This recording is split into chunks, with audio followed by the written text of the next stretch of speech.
Bienvenue sur la chaîne Al-Waqt. Aujourd'hui, on va découvrir ce que dit l'islam sur le jour du jugement dernier, appelé en arabe Yom al-Qiyamah.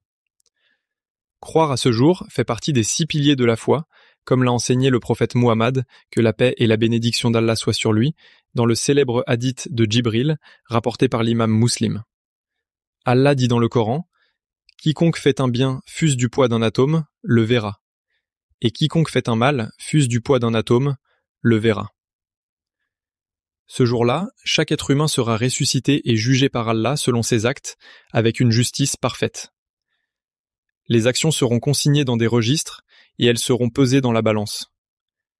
Ceux qui recevront leur livre dans la main droite seront parmi les sauvés, et ceux qui le recevront dans la main gauche ou derrière leur dos seront parmi les perdants.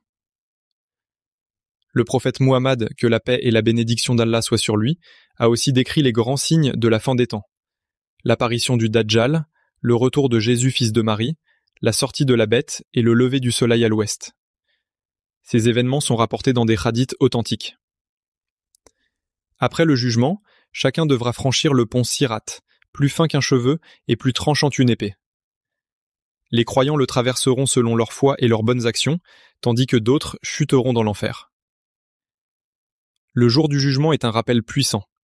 La vie ici-bas n'est qu'une épreuve, et chacun récoltera le fruit de ses œuvres. Allah dit : « Quiconque est éloigné du feu et introduit au paradis, celui-là a certes réussi. »